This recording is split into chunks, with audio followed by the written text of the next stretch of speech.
और नवरात्रे में भी देवी की आराधना का एक स्मरण का सुख है महाराज। नवरात्रे का जो भाव तत्व है उसको भी अच्छे से समझ लेना, साधारण नहीं है मेरी माता।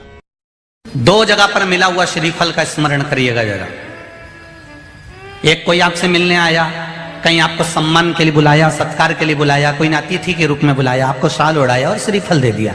उस श्रीफल को आप किसी को भी दे सकते हो, उस श्रीफल को आप कभी भी प्रदान कर सकते हो, वहीं की वहीं उठाकर दे सकते हो, वहीं की वहीं छोड़ सकते हो। पर किसी मंदिर में गए और मंदिर में जाने के बाद किसी विशाल मंदिर में, किसी श्रेष्ठ मंदिर में आपको किसी ने आतिथ्य के भाव में एक श्रीफल दे दिया, आप उस श्रीफल को 5 रात्रि, 3 रात्रि या 7 रात्रि अपने घर में रख सकते हो, 11 रात्रि तक भी रख सकते हो। और यदि आप उससे प्रसाद में प्रयोग में लेना चाहते हैं तो प्रसाद में भी उसको पा सकते हैं। फिर कोई रात्रि को नहीं देखना आपको तो बस मिला, आपने 2-3 दिवस में उसको प्रसाद में प्रयोग में ले लिया। तात्विक सुख का आनंद देने वाली, लाभ तत्व प्रदान करने। और नवरात्रि में भी अगर आपकी कोई कामना है, आपकी अगर इच्छा है, आपका मन है, तो जगत जननी की आराधना करो। पति और पत्नी में अगर क्लेश है तो जगदम्बा के मंदिर में मक्खन चढ़ाओ, प्रेम बढ़ जाएगा।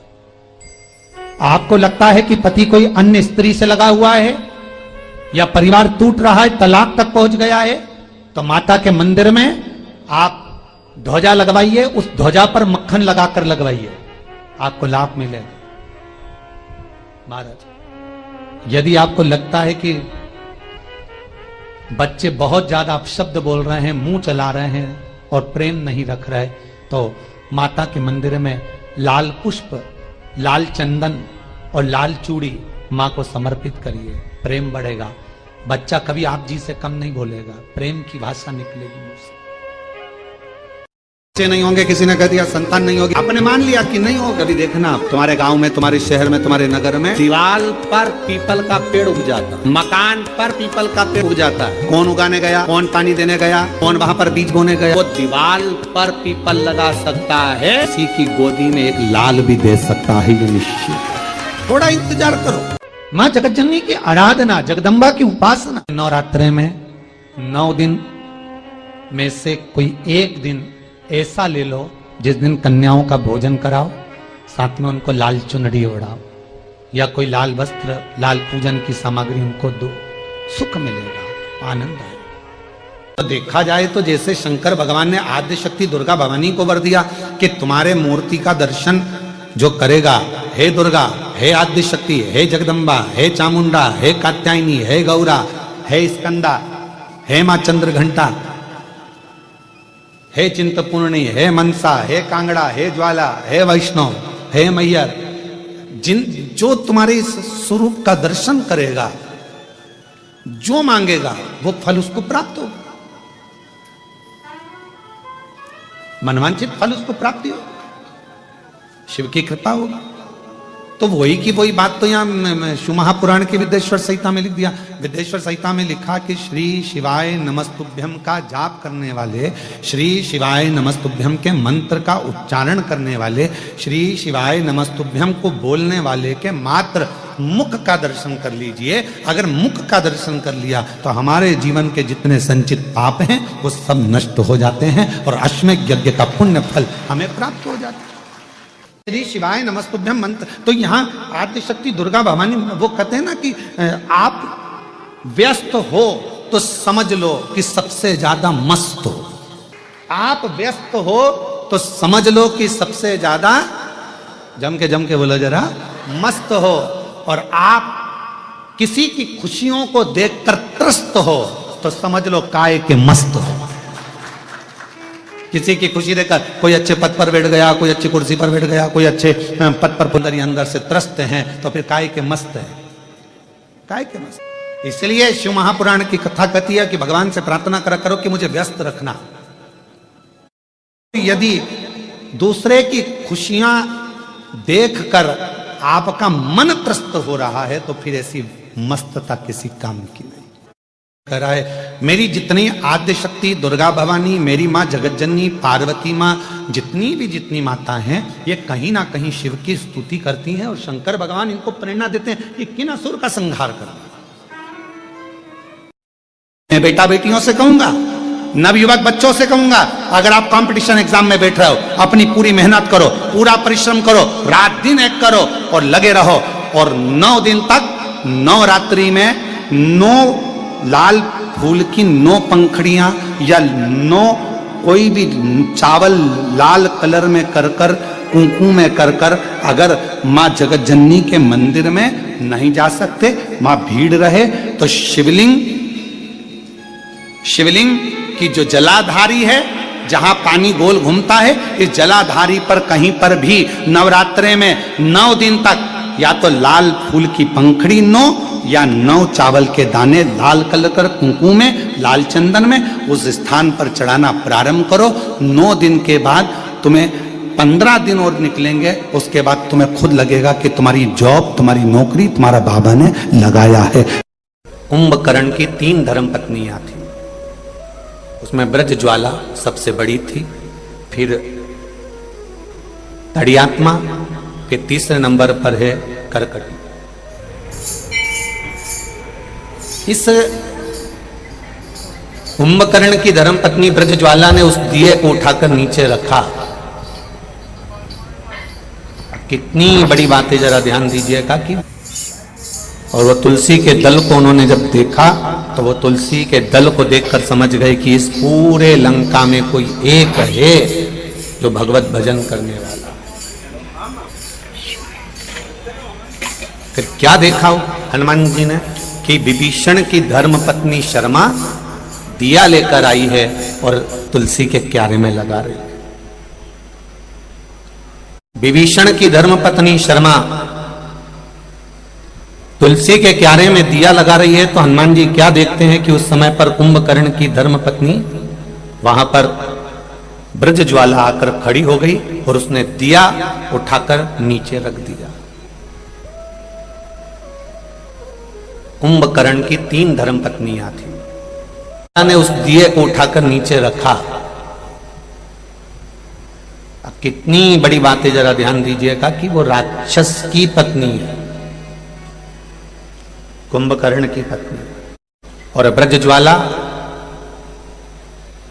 राजा बलि की लड़की भी है, एक रत्ना और एक ब्रज ज्वाला। रत्ना बाद में पूतना बनी थी, रत्नमाला, और ब्रज ज्वाला कुंभकर्ण की धर्मपत्नी बनी।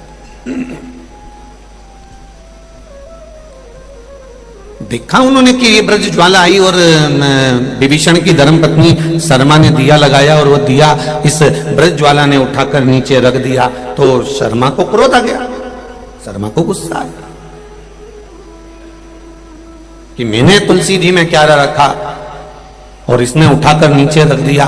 थोड़ा सा क्रोध आएगा जब आप गलत कर रहे हो, और गलत करने वाले व्यक्ति को अगर थोड़ा सा सुधारा जाएगा, गलत करने वाले को थोड़ा सा संवारा जाएगा, गलत जगह से अच्छी जगह पर लाया जाएगा, तो थोड़ा ना थोड़ा क्रोध तो आएगा, उसको कोई नकारा नहीं जा सकता। के जिंदगी की शुरुआत, प्रत्येक मनुष्य के जिंदगी की शुरुआत रोने से होती है। कैसे होती है? बोलो बोलो, जम के बोलो जरा। रोने से। माता के गर्भ से बाहर निकले और रोना चालू कर दिया। मां को क्रोध आ गया, विभीषण की धर्म पत्नी शर्मा को क्रोध आया। क्रोध आया तो उसने अपनी लड़की को बुलाया, त्रिजटा को। विभीषण की लड़की का नाम क्या था? त्रिजटा। त्रिजटा को बुलाया और त्रिजटा को बुलाकर कहा, बेटा ये तेरी ताई जी ने मेरा दिया जो है ना, ये नीचे रख दिया है। ये तेरी ताई ने, तेरी बड़ी मां ने ये दिया नीचे रख दिया। त्रिजटा कितनी समझदार थी, जरा देखिए कि जिस त्रिजटा माता जानकी के साथ अशोक वाटिका में है और सीता जी का संग त्रिजटा को मिला, जानकी जी का संग त्रिजटा को मिला, तो त्रिजटा में कितनी विद्वत्ता आ गई, वो देखने वाली बात है। आज संपूर्ण भारत में, संपूर्ण विश्व में, केवल भारत में ही नहीं विदेशों में भी अगर लोग शंकर भगवान को एक बेलपत्र चढ़ा रहे हैं, एक लोटा जल चढ़ा रहे हैं, एक बेलपत्री चढ़ाने का तरीका उनको मालूम पड़ गया, जल चढ़ाने का तरीका उनको मालूम पड़ गया, चावल का दाना चढ़ाने का तरीका उनको मालूम पड़ गया, अभिषेक करने का तरीका उनको मालूम मिलेगा। विभीषण की धर्मपत्नी शर्मा ने अपनी बेटी त्रिजटा को बुलाया और त्रिजटा से कहा, तेरी ताई ने ये दिए को उतार कर नीचे रख दिया है। गुस्सा आ गया विभीषण की धर्मपत्नी शर्मा को, और विभीषण की धर्मपत्नी शर्मा को जब क्रोध आया तब उसने त्रिजटा को बुलाकर यह बात कही, कभी कभी जेठानी देवरानी को अगर ज्ञान दे तो उसको ले लेना चाहिए, कभी कभी देवरानी जेठानी को ज्ञान दे तो उसको ले लेना चाहिए। देवरानी का मतलब क्या होता है, जेठानी का मतलब क्या होता है, अगर हमारे सनातन धर्म की ओर हम चलें तो हम खोज कर निकालेंगे तो मालूम पड़ेगा कि देवरानी का मतलब क्या होता है। देवों के घर से भेजी हुई रानी, उसी का नाम है देवरानी।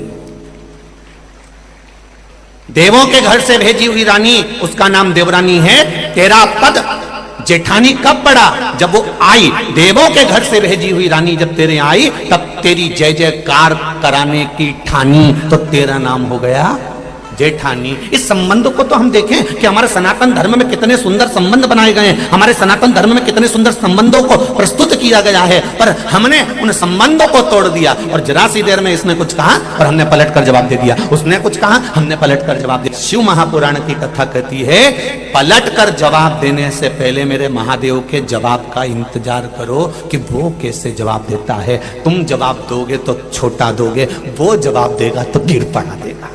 उसके जवाब का त्रिजटा ने पूछा, मां क्या हो गया? शर्मा ने कहा, विभीषण की धर्मपत्नी बोली, तेरी बड़ी मां ने ये दीप उठाकर नीचे रख दिया। त्रिजटा ने क्या कहा अपनी मां शर्मा को, मां कौशल्या माता के बेटे को कैकेयी माता वन भेज देती है और कौशल्या माता के मुख से एक शब्द नहीं निकलता। हो सकता है वन आने में राम जी का, कौशल्या मैया का कोई हित हो। जब कौशल्या जी के पुत्र को कैकेयी वन भेज देती है और कौशल्या मैया कुछ नहीं कहती है, तो मां मैंने जानकी जी की सेवा कर कर, अशोक वाटिका में सीता की सेवा कर कर मैंने ये सीखा है कि अगर बड़े कुछ बता रहे हैं तो उसमें जरूर कुछ ना कुछ फायदा होगा। हम सीखें तो आखिर के क्या बोल रहे हैं, आखिर ये क्या बता रहे हैं, हम सीखें तो। कोई ने तुमको कुछ करने से रोका और तुम्हें क्रोध आ गया, त्रिजटा ने समझाया, जरा समझें मां कि बड़ी मां ने हमारा तुलसी के क्यारे के दीप को नीचे क्यों रखा, हम समझें तो सही। और फिर बताया कि इसका मां, ओ मां, ब्रजज्वाला के चरणों में बेटी ने गले लगकर कहा, मां आपने, बड़ी मां, ये दिया तुलसी के क्यारे से नीचे क्यों रखा? ब्रजज्वाला भी राक्षसी है, कुंभकर्ण की धर्मपत्नी है, राजा बलि की बेटी है। पूछा तो जाए आखिर दिया क्यों नीचे रखा? तब ब्रजज्वाला के शब्द थे,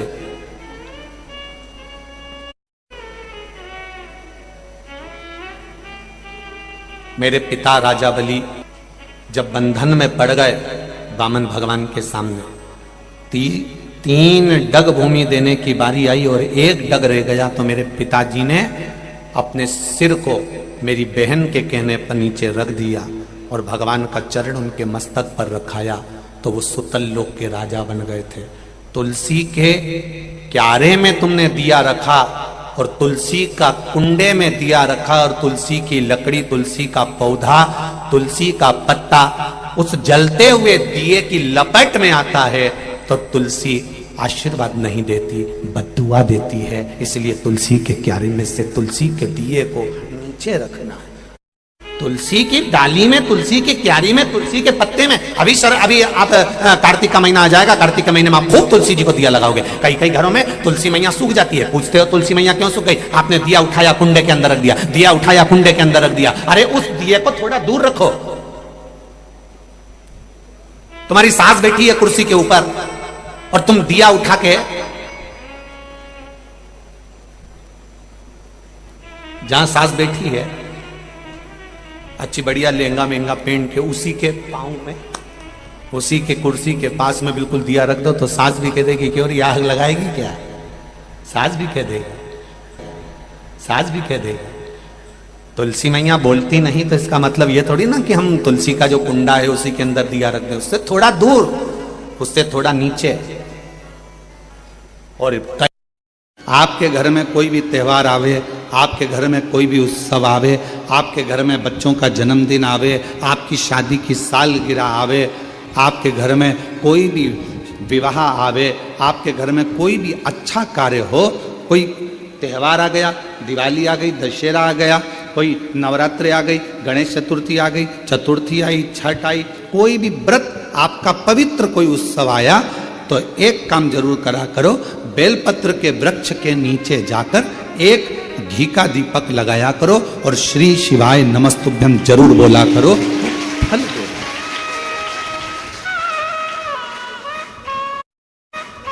एक घृत का दीप बेलपत्र के वृक्ष के नीचे अगर आप एक क्षण के लिए भी बैठे हो तो वो फल देगा।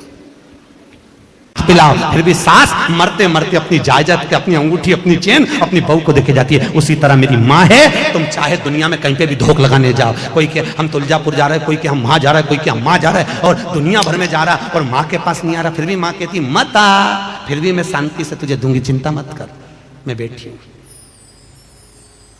वो राजा के लिए मैं तुलजापुर छोड़ के यहां आ गई। अरे बोला तो सही है, तो फिर काहे को चिंता कर। अम्बे है मेरी माँ, दुर्गा है मेरी माँ, बोलो जय माता दी, बोलो बोलो बोलो जय माता दी, बोलो बोलो। वो साधारण नहीं हो सकती महाराज, सहज नहीं कि मन मेरा मंदिर आंखें दिया बाती, होठों की है तालियां रोम फूल बाती, रोम रोम जीवा तेरा नाम पुकार दी, आरती ओ मैया आरती ओ, शेरा वाली है माँ तेरी आरती, लाटा वाली है माँ तेरी आरती। ओ मन मेरा मंदिर आंखें दिया बाती, होठों की है तालियां रोम रोल बाती, रोम रोम जीवा तेरा नाम पुकार दी, आरती ओ मैया आरती ओ, तेरा वाली है माँ तेरी आरती, ओ लाटा वाली है माँ तेरी आरती, ओ कमला रानी है माँ तेरी आरती। प्रेम से बोलो जय माता दी, सारे बोलो जय माता दी, मैं नहीं सुनिया जय माता दी, सारे बोलो जय माता दी, माँ कमला रानी जय माता दी, माँ जग कल्याणी जय माता दी, माँ अम्बे रानी जय माता दी, माँ तुलजा रानी जय माता दी, जय माता दी, जय माता दी, जय माता दी, जय माता दी। ओ मन मेरा मंदिर आके दिया बाती, होठों की है तालियां रोल फूल बाती, रोम रोम जीवा तेरा नाम पुकार दी, आरती ओ मैया आरती ओ, शेरा वाली माँ तेरी आरती। कृपा करने वाली दुनिया में कोई करुणा ना करे। क्रोध में आकर माने उसी समय अंधकासुर को मार दिया। मंथन हुआ, मंथन में सबसे पहले निकली है गौ माता। कितनी गाय निकली समुद्र मंथन में? 5 गाय समुद्र मंथन के समय पर निकली है। कितनी गाय निकली है? 5। पहली नंदा, दूसरी सुभद्रा, तीसरी बहुला, चौथी सुशीला, पांचवी सुरभि, 5 गाय मंथन में निकली। कितनी निकली है? 5। और गाय निकालने का कारण क्या था? मंथन में सबसे पहले गाय क्यों निकली? क्योंकि गाय निकलने के बाद निकलेगा विष। क्या निकलेगा? विष। जो विष पिएगा उसका कंठ जलेगा। कंठ की जलन को अगर कोई रोक सकता है तो गौ माता का दूध रोक सकता है। इसलिए शंकर जी का अभिषेक कैसे होता है? अरे बोलो जम के, दूध से। गाय के दूध से अभिषेक इसलिए होता है क्योंकि अगर कंठ की जलन को कोई रोक सकता है तो गाय माता का दूध रोक सकता है, गौ माता। किस किस के यहां पर है गाय? हाथ उठाओ। जो गौ माता की सेवा करता हो उठाओ जल्दी जल्दी हाथ। उठाए हाथ, रख लो, बहुत बढ़िया, होना चाहिए। कुत्ता किस किस के यहां पे है? 1 2 3 4। कहा था गरुड़ पुराण का 5वां अंश कहता है, गरुड़ पुराण का 5वां अंश कहता है कि कुत्ते की योनि नीचे से चौथे नंबर की है और गौ माता की योनि 84 लाख भी योनि है, उसके बाद मनुष्य की योनि। कुत्ते की सेवा करते करते मर जाओगे तो क्या बन जाओगे वापिस? कुत्ता। गाय की सेवा करते करते मरे तो गौ माता बन गए, गाय की योनि से छूटे मनुष्य बन गए। तो कुत्ते की सेवा करते करते मरे, सवेरे मॉर्निंग वॉक में कुत्ता घुमा रहे थे और मर गए, कहीं अटैक आ गया, शुगर बढ़ गई, एक्सीडेंट हो गया, मर गए। कुत्ते की याद में छूटे तो कुत्ते बन गए। कुत्ते के बाद में जुए की योनि, फिर कीट पतंगा, जलचर थलचर भाईचर, ऐसे 84 लाख योनियां काटते काटते फिर मनुष्य दे, तो फिर वापिस नीचे नीचे। क्या मतलब? महाराज 5 गाय प्रकट हुई जिसका दूध निकले तो शंकर का अभिषेक हो। फिर बाद में निकला विष निकला। अब विष को दे तो दे किसको? भगवान विष प्रदान किसको किया जाए? विष किसको दिया जाए? किसको दिया था विष? है जम के बोलो। शंकर भगवान। जो अमृत पीते हैं वो देव कहलाते हैं, जो विष पीता है वो महादेव कहलाता है। विष पीने वाला कौन है? ये ब्राह्मण हत्या का अंश दिया पृथ्वी को। पृथ्वी ने ब्राह्मण हत्या का अंश लिया तो पृथ्वी का जो बंजर भाग है वो ब्राह्मण हत्या का अंश है। पृथ्वी के ऊपर जो वृक्ष लगते हैं, वृक्ष में जो गोंद लगती है वो ब्राह्मण हत्या का अंश है। तुम्हारी बहू का जाता हो, बहू की डिलीवरी हो, बहू को संतान हो, उसको खूब बादाम काजू गोंद घी में तल तल कर खिलाओ, मना नहीं है। पर जब जन्माष्टमी का त्योहार हो, रामनवमी का त्योहार हो, भगवान का प्रसाद बन रहा हो, उसमें गोंद मत मिलाओ क्योंकि इसमें ब्राह्मण हत्या होती है। श्री शिवाय नमस्तुभ्यम। हर हर महादेव। पूज्य गुरुजी ने इस वीडियो के माध्यम से आप सभी के लिए सप्तमी तिथि, जो नवरात्रि की जो सप्तमी तिथि है, उसके विशेष उपाय बताए हैं। अपने पति और अपने बच्चों के लिए ये विशेष उपाय अवश्य करिएगा। वीडियो को ज़्यादा से ज़्यादा शेयर करो। कमेंट में श्री शिवाय नमस्तुभ्यम हर हर महादेव जय माता दी अवश्य लिख लेना और जाते जाते चैनल को सब्सक्राइब जरूर कर देना। जय माता दी, हर हर महादेव, जय श्री राम।